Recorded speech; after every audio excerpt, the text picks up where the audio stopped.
আইফোনের ওটিজি কেবল, mouse keyboard use করা সহ পেন ড্রাইভের সাহায্যে ডাটা ট্রান্সফার এবং ইউএসবি কেবলের মাধ্যমে আপনি যে কোনো কিছু কানেক্ট করতে পারবেন আপনার আইফোন। বিশেষ করে বিভিন্ন পেন ড্রাইভ কিংবা মেমোরি কার্ডের ডাটা রিড করার জন্য এটাকে একটা মাধ্যম হিসেবে আপনার আইফোনের সাথে কানেক্ট করতে পারবেন।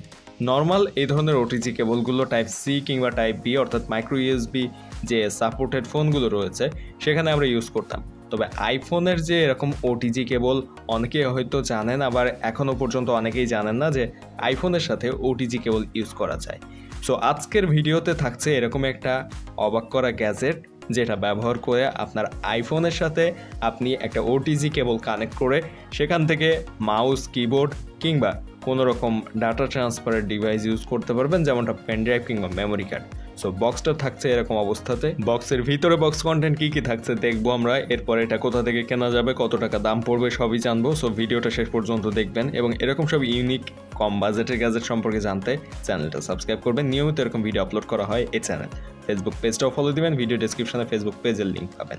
প্যাকেজের ভিতর থেকে আমরা বের করে নিয়ে আসলাম যা কিছু রয়েছে সব কিছু একসাথে। দেখি এখানে আর কি কি পাচ্ছি আমরা। মূলত এখানে একটা ইউজার ম্যানুয়াল দেওয়া হয়েছে, সাথে রয়েছে ওটিজি কেবলটা। ওটিজি কেবলটা মূলত আইফোনের সাথে কানেক্ট করতে হবে, এটা just plug and play, just connect করে দিলেই কিন্তু চালু হয়ে যাবে। এখন আমরা দেখব যে ইউজার ম্যানুয়ালে আসলে কি রয়েছে। ইউজার ম্যানুয়ালে আমরা দেখতে পাচ্ছি স্ক্রিনশট দিয়ে দেখানো রয়েছে কিভাবে এটাকে আইফোনের সাথে কানেক্ট করে ইউজ করতে হবে। প্রতিটা কিন্তু আইফোনের স্ক্রিনশট রয়েছে, বেশ লম্বা একটা ইউজার ম্যানুয়াল এটার সাথে প্রোভাইড করা হয়েছে। সো ইউজার ম্যানুয়ালটা অবশ্যই এটি ইউজ করার আগে পড়ে নিতে হবে। এটাতে দেখানো প্রসেসগুলো ফলো করে এই ওটিজি কেবলটা আপনার আইফোনের সাথে কানেক্ট করে বিভিন্ন ধরনের কাজ করতে পারবেন, চাইলে ডাটা ট্রান্সফার কিংবা পেন ড্রাইভের ডাটা রিড করা সহ সব কিছু। সো এটা কিন্তু মোটামুটি বেশ ভারী রয়েছে। এটা নর্মাল যে ওটিজি কেবলগুলো থাকে টাইপ সি কিংবা টাইপ বি বা মাইক্রো ইউএসবি যে ওটিজি কেবলগুলো সেগুলোর তুলনায় বেশ ভারী আমার কাছে লেগেছে। এবং এইটার সাথে যদি তুলনা করি, অর্থাৎ নর্মাল একটা টাইপ সি পোর্টের যে ওটিজি কেবল রয়েছে সেটার সাথে তুলনা করি, পাশাপাশি রাখলেই কিন্তু এটার যে প্রিমিয়াম একটা ভাব রয়েছে সেটা কিন্তু বোঝাই যায়। এবং হাতে করে রাখলে এটা যে ওয়েট রয়েছে সেটা কিন্তু নর্মাল এই ধরনের ওটিজি কেবল থেকে পার্থক্যটা বোঝা যায়। এই ধরনের ওটিজি কেবলগুলোর মূলত কাজে আসে যখন আপনি আইফোনে কোনো একটা পেন ড্রাইভ থেকে ডাটা নিতে চাচ্ছেন কিংবা ডাটা রিড করতে চাচ্ছেন।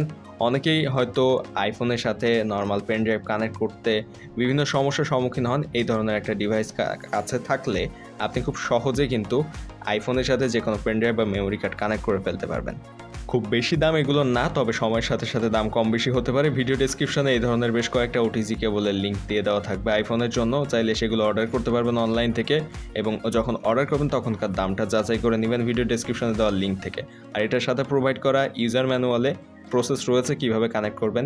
ইউজার ম্যানুয়ালটা দেখে আপনি খুব ইজিলি আপনার যে ফোনটা রয়েছে আইফোন সেখানে আপনি কিন্তু এটা কানেক্ট করে ডাটা ট্রান্সফার করা কিংবা ওটিজি কেবলের সমস্ত কাজ করতে পারবেন।